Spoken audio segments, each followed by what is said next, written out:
kita sudah kembangkan masuk juga di PLTS, kemudian PLTS ini sudah berjalan ya, sudah berjalan, kita sudah realisasikan dengan yang di Soekarno-Hatta, kemudian baru bulan kemarin tanda tangan untuk yang di Bali itu ya, di Bali, dan kita sudah tanda tangan juga MOU dengan Semen Indonesia. Ini tujuannya nantinya untuk menuju net zero emission sama mengurangi polusi yang kalau batu bara ini kan terkenal kotor gitu kan. Langkah-langkah ini sudah mulai kami lakukan di verifikasi ini. Saya bersama tim tentunya dengan teman-teman dalam 5 tahun ke depan itu perimbangannya ini paling tidak sudah 40-60 ya, 30-70 atau 40-60, sehingga ketika terjadi gejolak di batu bara ini nantinya akan semakin berkurang, kita sudah siap.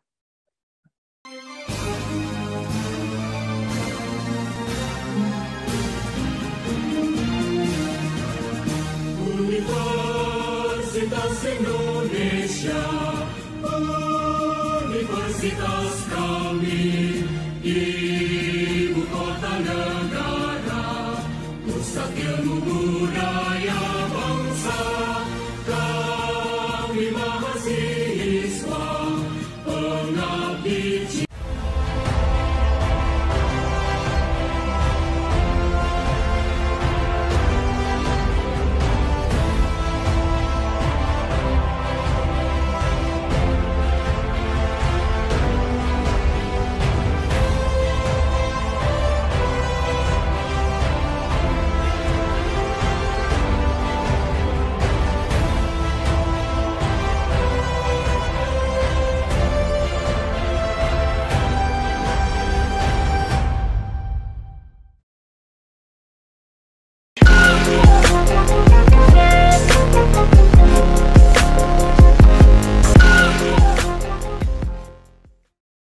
Assalamualaikum warahmatullahi wabarakatuh.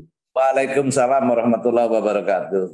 Bersama saya Bambang Sadrono di kanal Inspirasi untuk Bangsa. Mudah-mudahan kanal ini selalu bisa memberi inspirasi, motivasi, dan edukasi. Kami sedang mempersiapkan beberapa video wawancara untuk ikut memberi makna 73 tahun Universitas Indonesia. Menurut rencana wawancara ini akan kami bukukan, melanjutkan buku pertama yang sudah terbit. Saat ini saya sudah bersama dengan salah seorang alumni UI, yaitu Bapak Arsal Ismail. Beliau adalah Direktur Utama PT Bukit Asam. Apa kabar Pak Arsal? Alhamdulillah, sehat selalu Mas Bambang. Baik. Luar biasa ini karir Bapak. Mungkin bisa diceritakan pengalaman dan kenangan ketika kuliah, terutama ketika di Magister Administrasi dan Kebijakan Bisnis di UI. Walaupun sebelumnya Bapak juga sudah mendapatkan gelar Master Manajemen di STIE Nusantara dan S1-nya di Universitas Jana Badra. Silakan Pak. Ya, betul Mas. Jadi cerita singkatnya Mas ya, saya ini kan dari wong deso lah ya, dari kampung, dari Kabupaten Oku dulu ya, Sumatera Selatan. Mendengar nama UI itu dulu waktu kami di daerah itu kayaknya mimpi bisa sekolah di UI itu kan Mas. Karena UI kan barometer lah ya pada saat itu pendidikan. Sehingga angkatan saya waktu itu nggak ada yang bisa masuk di UI Mas. Waktu saya tamat SMA 83. Saya waktu itu mencoba masuk ke perguruan tinggi negeri, tapi bukan UI, mungkin karena terlalu tinggi saya nggak masuk. Hanya saya sekolah di akademi dulu, wong deso Mas. Saya nomor 9 dari 12 saudara, yang kuliah cuman saya sendiri ya. Saat itu ada kakak saya yang pertama, tapi hanya sampai sarjana muda. Nah, saya sekolah dulu di akademi, kemudian melanjutkan S1-nya di Jana Badra, kemudian sempat juga ngambil S2-nya di tadi yang SIE. Terus lama-lama kata teman-teman ngelihat UI. Oh iya ya, apa bisa saya ini masuk di UI gitu kan? Saya lihat-lihat dulu nih, mana yang kira-kira sekolahnya, kampusnya ada di Jakarta, karena UI kan di Depok gitu kan. Wah, jauh juga saya lihat di Depok. Saya coba tes dulu 2002, oh ini ada yang di Salemba apa di Jalan Cikini itu ya, ada punya kerjasama dengan LAN, lembaga administrasi negara, Tamilu tes hitung-hitung, nambah juga koneksi, juga nambah bergengsi kan, kalau ada dapat dari UI itu kan, ya alhamdulillah tes waktu itu keterima, ya saya jalanin. Nah begitu di sana, kok saya milihnya FISIP ya mobil ini. Cuman yang dulu yang ada dekat di situ tuh dekat dengan kantor, ya di FISIP. Mahasiswa Universitas Indonesia berlambang cinta berdasarkan Pancasila dasar negara, kobarkan semangat kita demi ampera. Terus ada jurusan administrasi kebijakan publik, ada administrasi perpajakan, ada macam-macam lah ya. Saya cobalah ngambil administrasi. Nah begitu sudah, waktu itu kalau nggak salah dekannya itu masih saya masuk itu Pak Martani Hussein ya, kemudian diganti dengan Pak Gumilar. Rektornya masih Pak Usman ya kalau nggak salah waktu itu ya, Pak Usman seingat saya. Nah di lingkungan itu ternyata teman-teman belajarnya kan banyak profesor, banyak dokter, enak-enak gitu kan. Kuliahnya lebih banyak, tapi lebih banyak kasus, bahas ini, dikasih kasus-kasus internasional, bahas ini sama teman-teman. Wah lama-lama asik juga, menarik juga. Jadi kerja tetap, tapi dapat ilmu baru di pengalaman di FISIP itu ya enak. Dan teman-temannya enak. Kebenaran yang waktu itu angkatan saya 2002 itu kan dari berbagai macam-macam tuh. Dari ada kantor perpajakan, ada dari Pertamina, ada dari gas dan lain-lain. Kita ketemu lah di situ. Nggak banyak sih, cuman itu yang membuat kita menjadi lebih akrab dan dosen-dosennya ngajar-ngajarnya itu enak gitu ya. Diskusinya enak. Kalau ngambil kasus di mana kita bikin presentasi, mereka memberikan masukan, kemudian kita tanya jawab. Lingkungannya itu yang menurut saya waktu itu sangat menyenangkan lah, Mas. Sangat menyenangkan dan dapat ilmu-ilmu dari yang sains itu ya. Di samping kita juga mempraktekkan apa yang kita dapat di lapangan.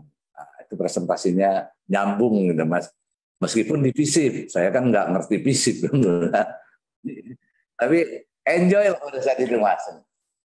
Universitas Indonesia, universitas kami, ibu kota negara, pusat ilmu budaya bangsa, kami mahasiswa, pengabdi cipta, belajar ilmu pekerti luhur, untuk nusa. Baik. Nah, Bapak ini kemudian berkarir, banyak berkarir di tambang batu bara kalau tidak salah itu. Mungkin bisa diceritakan bagaimana merintis karir itu, tapi kan yang saya punya catatan ini kan Bapak langsung menjadi direksi, berganti-ganti perusahaan, tapi pernah menjadi presiden direktur di PT Nuansa Capital, Nuansa Ciptakul Investment, presiden direktur PT Muba Coal, dan presiden di PT Bumi Sriwijaya Perdana Coal. Ini semua batu bara. Tapi juga pernah ada di direksi PT Jasa Marga. Nah, ini agak nyimpang sedikit ini. Mungkin bisa diceritakan, Pak. Jadi gini Mas, Wong Deso ini kan dulu kan yang penting kan kerjanya itu kan kerja dengan penuh kejujuran, penuh dengan tanggung jawab ya. Jadi saya mulai itu kerja itu dari bawah. Jadi saya pernah begitu lulus, sebelum lulus itu saya sebenarnya ini kan pedagang Mas, pedagang asongan lah ya. Jadi saya pernah jualan beras, pernah jualan ayam, buka kios toko buku. Tapi begitu selesai di akademi dulu, kok Dulu kan orang di kampung tuh, orang tua tuh seneng kalau misalnya anaknya itu jadi pegawai, jadi apa. Dan karena orang tua, ya cobalah saya masuk kerja dulu. Saya jadi pernah kerja di bank, meskipun tidak lama Mas ya. Nah, di bank, kemudian saya kerja di konsultan juga tidak lama ya, ada 2-3 tahun lah. Kemudian saya kerja, sebelum itu saya lebih banyak kerja digabung di grup yang bergerak di bidang infrastruktur, Mas. Mahasiswa Universitas Indonesia berlambang cinta berdasarkan Pancasila dasar negara, kobarkan semangat kita demi Ampera. Jadi meskipun saya lulusan ekonomi, bahkan banyak teman-teman saya dikiranya saya itu insinyur gitu kan. Nah, saya mulai dari infrastruktur jalan itu lama, saya dari 93 sampai tahun 2008, mungkin 15 tahunan lebih itu Mas saya di sana. Kemudian jadi saya membuat mulai dari FS-nya sampai proyek itu dari tidak ada menjadi ada, sampai mencarikan duitnya sampai barang itu jadi Mas. Jadi dari hulu sampai ke hilirnya itu sudah saya kerjain. Kemudian dari situ saya juga pernah di perusahaan penerbangan aviasi, penyewaan pesawat. Itu juga menjadi jabatan terakhir jadi CFO. Jadi dari bawah semuanya Mas. Nah untuk menjadikan itu semua, di samping tadi kita kerja jujur, tekun, ya, tanggung jawab, dan juga network gitu ya. Karena kalau nggak ada network, sepintar kayak apapun, kalau kitanya biasa-biasa aja, ya nggak dikenal gitu, Mas. Mahasiswa Universitas Indonesia berlambang cinta berdasarkan Pancasila dasar negara.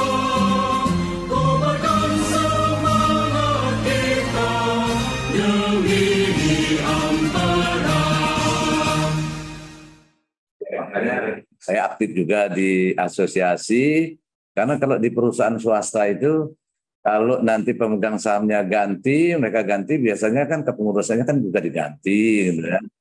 Nah, alhamdulillah saya cukup tahan yang lama, kalaupun diganti, karena tadi aktif juga di asosiasi, ketemu, jadi tidak pernah melamar saya Mas. Ya wis, bantuin saya di sini, ya saya kerja bantuin. Nah, jadi kalau saya pernah di Jasa Marga, karena saya juga lumayan lama, ya, lama. Cuman bedanya kalau di swasta dengan di BUMN itu kan agak beda gitu ya. Kalau di swasta mungkin lari kencengnya mungkin bisa kecepatannya 100, kalau di BUMN, nah banyak rambu-rambu yang harus kita perhatikan. Tapi tetap harus lincah gitu ya. Nah, lincah, kalau nggak lincah kalah nanti kitanya dengan swasta. Nah, jadi saya dari bawah Mas, tidak langsung. Jadi saya mulai dari jabatannya, dari kalau yang paling bawah itu dari staf, asisten manajer, asisten direktur, menjadi direktur. Cuman karir saya memang cepat gitu Mas. Jadi tahun 96 pun saya sudah menjadi direktur, 95 ya. Saya umur 31 tahun memang sudah jadi direktur Mas. Umur 35 tahun sudah jadi presiden direktur. Habis itu ya ganti-ganti, ada jadi komisaris, jadi direktur. Nah, pengalaman-pengalaman ini tentunya membuat kalau sudah di atas kan kita helikopter view-nya kan kita menjadi tahu. Jadi saya kalau mau tanya tentang batu bara, tentang jalan, tentang minyak, kan kita dengan manajemen yang sudah kita dapatkan dari kampus, kita gerakkan dari teman-teman di bawah ini untuk presentasi, kemudian bagaimana membuat teamwork sehingga proyek itu bisa jalan. Dan jangan mengguruin, jangan merasa pintar, kita pakai ilmu padi, mereka lah yang pintar-pintar itu. Nah, kita olah, kita kemudian bersama, yuk jadikan bareng-bareng. Itulah cerita singkatnya, Mas.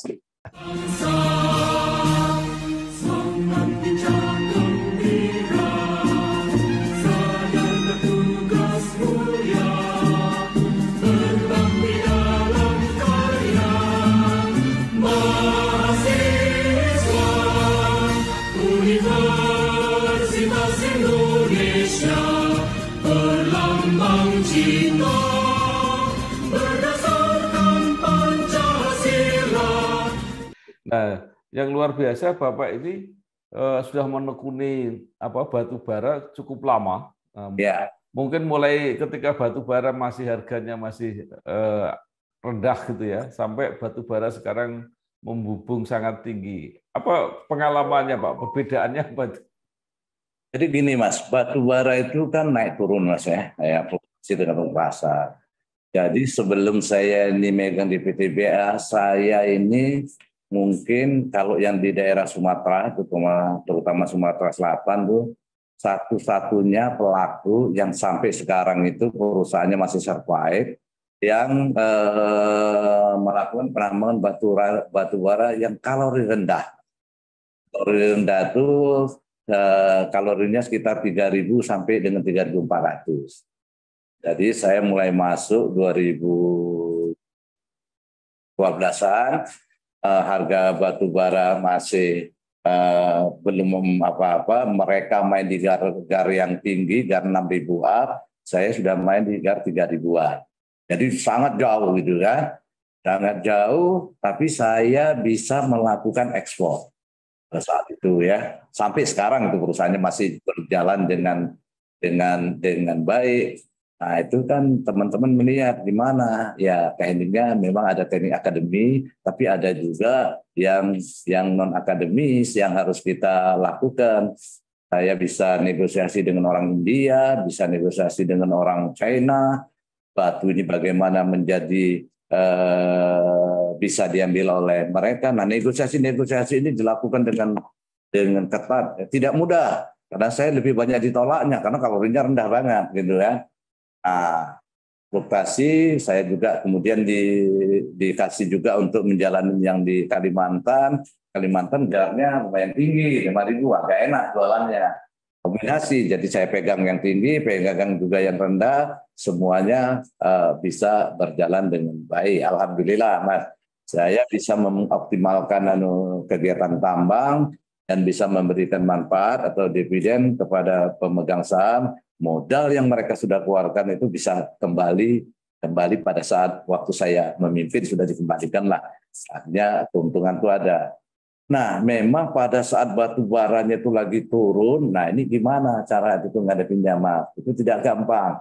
Sementara pemegang saham, yuk saya taruh di situ bukan minta duit, harus memberikan dividen lah kepada mereka kan. Itu tidak gampang. Kita berkolaborasi waktu itu bekerja sama dengan kontraktor pada saat harga turun ini Mas ya. Kalau harga yang sudah bagus sudah gampang ya. Saya ajak kerjasama dengan kontraktor supaya kita sama-sama hidup ya, sama-sama hidup kita melakukan cost efisiensi. Yang penting bisa hidup, nggak usah cari untung. Kalaupun rugi dikit, kita juga bisa berjalan. Saya carikan bayar lu optik hasil kita duit nanti gua bayarnya dengan batu bara. Meskipun harganya rendah ya. Nah kondisi-kondisi seperti itu yang saya lakukan dan itu bisa berjalan dengan baik. Ketika harganya bagus, ya nggak ada lagi optik-optik. Yang penting saat itu bisa hidup. Gimana caranya kan? Alhamdulillah ya sampai dengan hari ini yang saya tinggalkan itu masih tetap survive gitu Mas. Universitas Indonesia,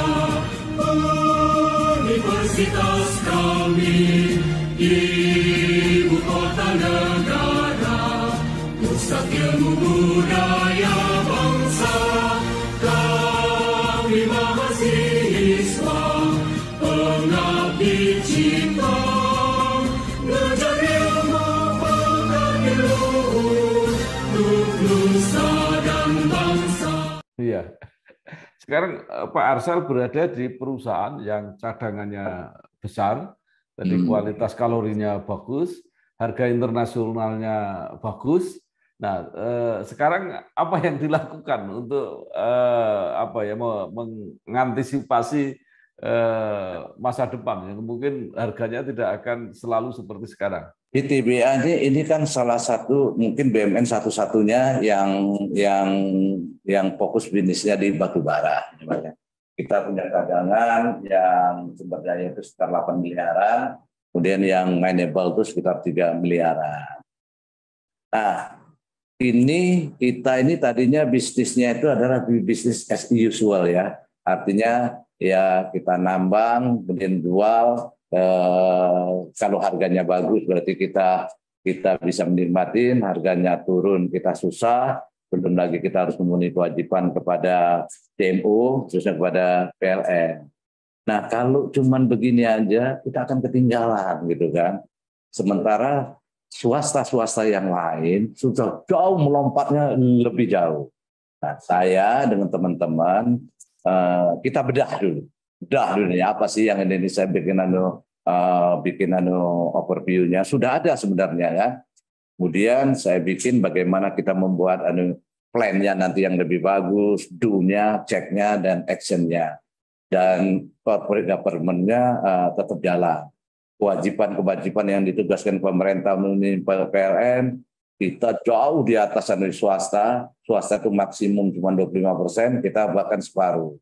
Tetapi dengan separuh itu kita tetap harus bisa memberikan profit untuk pada para stakeholder ya, karena kita perusahaan itu publik. Nah, alhamdulillah dengan teman-teman sekalian, saya bentuk dengan teman-teman tim PTBA, yuk kita perbaikin yang sudah ada ini menjadi lebih baik lagi. Gimana caranya? Mengawali hari dengan aktivitasku yang padat memerlukan pola hidup yang sehat dan perlindungan kulit yang tepat. Untuk itu, aku gunakan Venus Flawless Matte Cushion dengan sun protection yang melindungi kulitku dari paparan sinar matahari. Dan mengakhiri hari dengan Venus Aqua Facial Wash, kulit jadi cantik, sehat terjaga. Pancarkan pesona kulit sehatmu. Venus, many activities of you. Kita pelajarin pedoman-pedoman yang menghambat. Kalau di BUMN itu kan ada pedoman, ada rambu-rambu. Kita pelajarin pedoman-pedoman rambu-rambu yang menghambat, kita rubah ya. Yang penting kita itu tidak melanggar undang-undang dan peraturan yang ada di Kementerian BUMN dan Kementerian ESDM. Ini hal yang penting. Nah, di sini saya lihat kelemahannya itu di situ takut ya. Kalau mau melakukan perubahan ini, takut ini. Nah, takut itu saya minta dibuang. Ayo kita maju ke depan sama-sama. Alhamdulillah realisasinya sudah double digit ini ya. Jadi sepanjang sejarah kalau tahun kemarin dia ngomong kita paling tinggi, saya minta tahun ini double digit. Bisa ternyata Mas. Dan alhamdulillah per September kemarin sudah dipublish, kita sudah 10 triliun dan kita harapkan nantinya akhir tahunnya lebih meningkat lagi. Ini banyak Mas, kalau ceritanya nanti kalau begitu ngajak teman-teman untuk info untuk ini. Karena gini Mas, di BUMN ini agak beda dengan di swasta.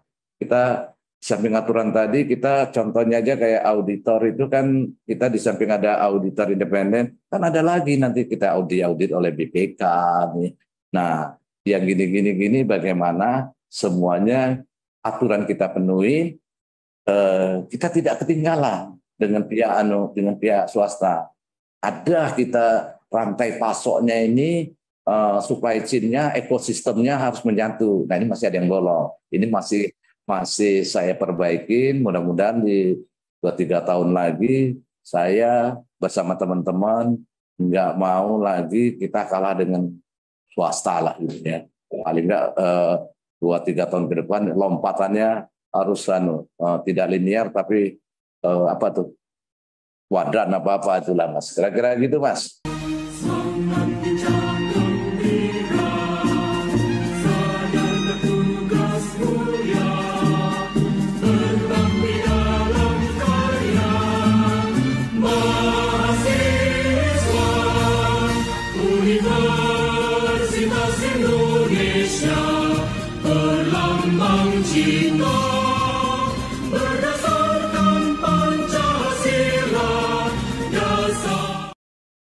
Luar biasa, BUMN yang paling besar lah mengelola batubara, PT Bukit Asam ini. Nah, selain harga Pak, memang ada yang meramal kira-kira kalau sampai 5 tahun harga masih baguslah batubara.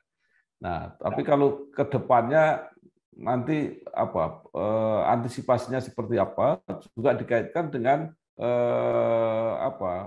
energi fosil ini yang mulai dibayang-bayangi bahwa ke depan mungkin akan dikurangi atau dihilangkan sama sekali. Nah, perencanaan PTBA sendiri seperti apa? Jadi gini Mas ya, pertama kita ngelihat dulu ya untuk main bisnis kita ini kan di batubara. Nah di main bisnis ini kita sudah bisa memproyeksikan ke depan. Kalau seperti yang sekarang nih as usual, mungkin kalau 50 juta saya itu mungkin masih 60 tahun lagi ya. Sementara nanti tahun 2060 paling lambat itu kan net zero emission itu mungkin penggunaan batubara akan jauh berkurang. Nah, saya minta teman-teman sekalian kita optimalkan apa yang ada, tapi kita sudah mulai masuk ke diversifikasi produk yang tidak jauh dari main bisnis kita.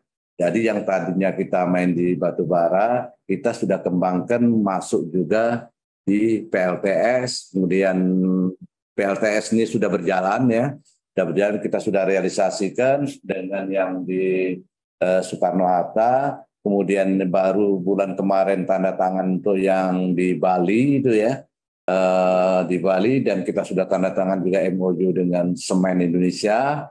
Ini tujuannya nantinya untuk menuju net zero emission sama mengurangin polusi yang kalau batubara ini kan terkenal kotor gitu kan. Langkah-langkah ini sudah mulai kami lakukan diversifikasi ini. Saya bersama tim tentunya dengan teman-teman dalam 5 tahun ke depan itu perimbangannya ini paling tidak sudah 40-60 ya, 30-70 atau 40-60, sehingga ketika terjadi gejolak di batu bara ini nantinya akan semakin berkurang, kita sudah siap. Untuk yang jangka pendek, kita nggak tahu sekarang ini tahun depan mungkin karena perang antara Rusia sama Ukraina belum selesai, itu masih relatif bagus. Nanti begitu selesai, nah kita jangan sampai geladakan.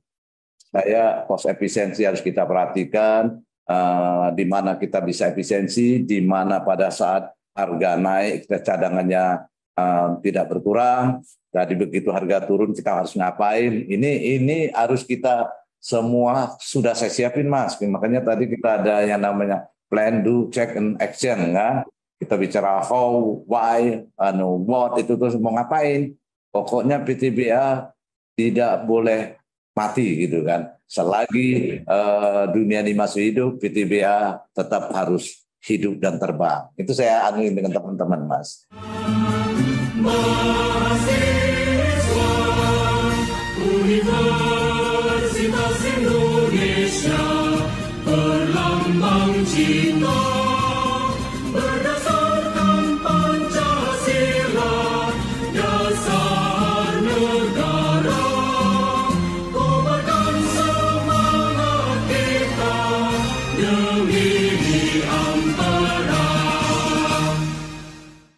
Iya.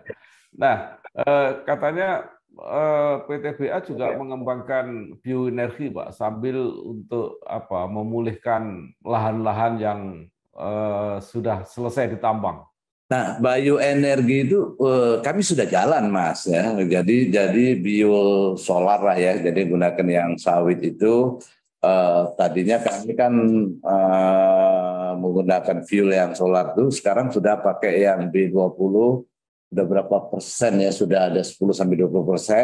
Nah, ini kami sudah berjalan, Mas. Jadi lahan-lahan kami yang belum kami gunakan di bawahnya ada batu bara, ini masih kami tanamin sawit. Nah, kemudian yang sudah ditambang, itu kami lakukan juga reklamasi. Tentunya ini dalam rangka mengurangi untuk net zero emission. Nah, di samping itu, PTBA ini dengan teman-teman bahwa kita punya noble purpose bahwa jangan sampai nanti begitu habis menambang meninggalkan itu kota mati. Nah, kita nggak mau itu Mas. Kita sudah bangun sekarang di Tanjung ini untuk menjadi kota wisata, bahwa PTBA ini menambang ini ya, menambang itu juga untuk lingkungan masyarakatnya supaya hidupnya juga ikut memanfaatkan apa yang didapatkan oleh PTBA. Juga nanti kami juga memberikan kemakmuran ke daerah situ dan untuk juga masa depan. Nah, jadi tidak hanya menambang, kami juga good management proses harus diperhatikan.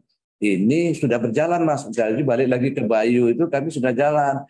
Bahkan kami membentuk UMKM yang ada di sana, kami libatin semuanya.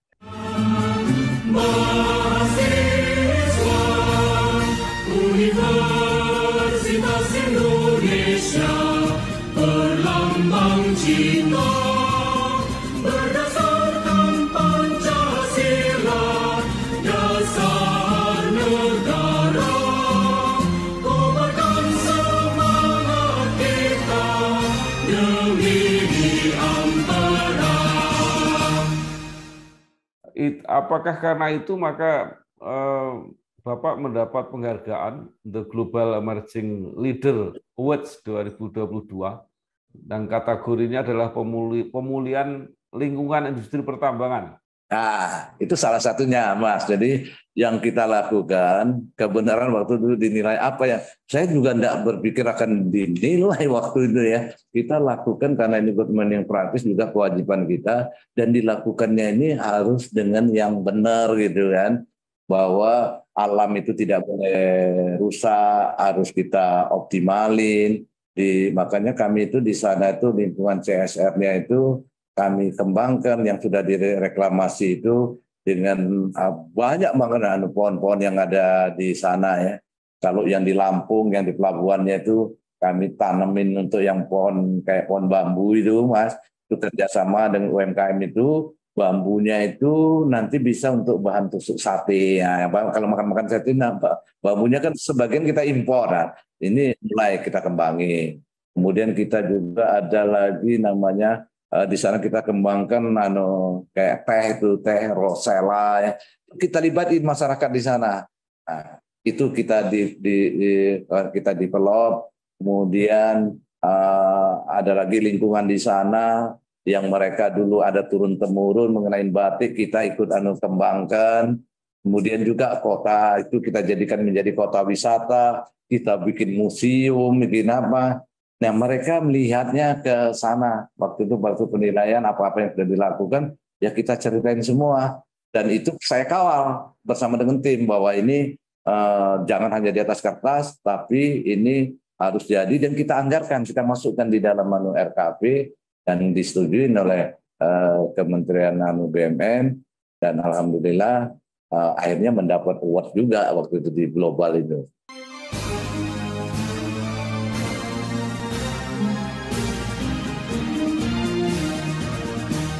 Universitas Indonesia,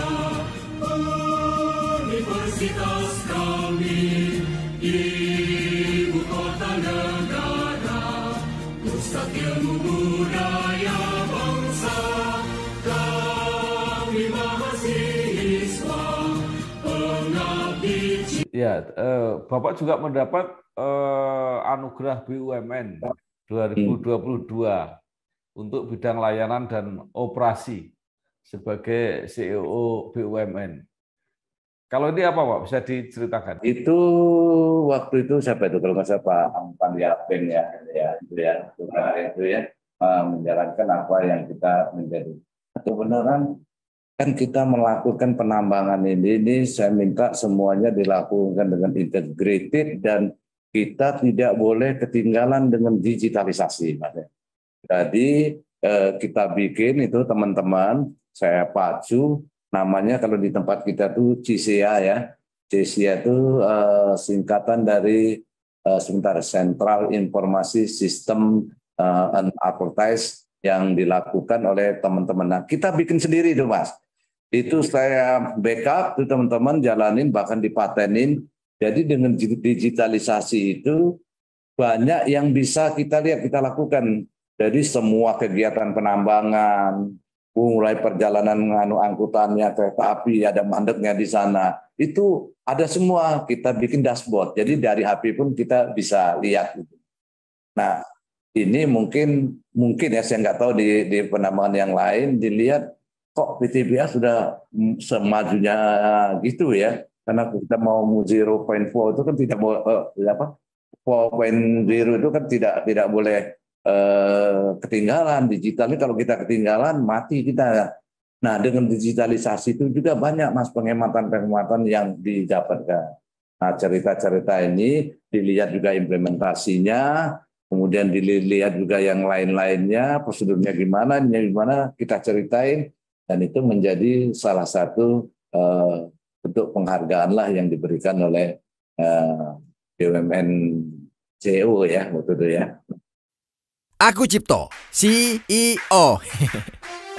Apapun yang aku lakukan, bikin teman-temanku ketawa. Lah, aku presentasi di meeting, semua ketawa. Aku makan siang, pada ketawa. Jawab telepon klien, ketawa juga. Sampai aku lembur pun ada yang ketawa. Karena itu, aku terlalu penting untuk sakit. Kalau aku sakit, bisa stres mereka. Makanya aku harus fit. Caranya minum Fituno 2 kali sehari. Fituno dengan Trivito Extra membantu menjaga daya tahan tubuh agar tetap fit. Kerjaan numpuk, lembur, gaji nggak naik-naik, nggak bakal bikin aku drop. Harus fit, minum Fituno. Iya. Baik. Nah, sekarang kita kembali ke UI, Pak. Ini kan banyak sekali saya lihat ya yang alumni UI ini yang ada di BUMN tambang juga banyak sekali. Nah, apakah itu tadi sebagai bagian dari network yang Bapak katakan tadi bahwa itu saling komunikasi, saling koordinasi, mungkin kolaborasi, apa yang dilakukan sesama alumni UI ini, Pak? Oh iya Mas, kita kalau udah ngomong sama alumni itu kan ya secara pertemanan ngomongnya kan jauh lebih enak. Angkatan biro, angkatan siapa tuh ini nih ya, jadi ngobrol ngalur ngidul, cerita kita dulu waktu di UI gimana. Itu dosen itu ini ya, banyak cerita inilah ya. Itu ngobrol-ngobrol, Mas ini saya ini ada kegiatan untuk yang di sini. Aturannya gimana.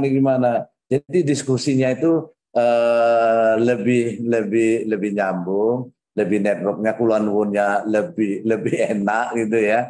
Jadi nggak nyari-nyari kalau ya lulusan UI yang di mana fakultas apa atau nama. Jadi ngobrolnya itu ya cerita kampus, cerita ini, nanti cerita kerjaan baru fokus, tolong dibantu ini mencari solusi buat bangsa dan negara ini gimana ya gini. Lebih enak Mas. Jadi senang saya ketemu teman-teman di UI ya. Meskipun banyak juga yang adik-adik kalau ini ya kesini-sini kita kasih lebih baik kami itu ngasih kailnya untuk mereka nanti melakukan diversifikasi mau usaha mau apa.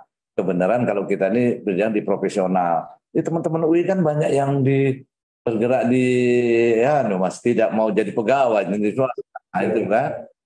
Ini saya senangnya. Lalu kalau memang ada ini ya di tempat kita ada seperti ini.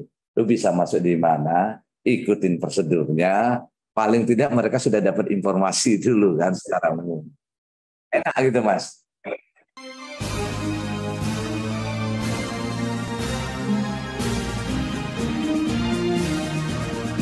Universitas Indonesia, universitas kami, ibu kota negara, pusat ilmu budaya bangsa.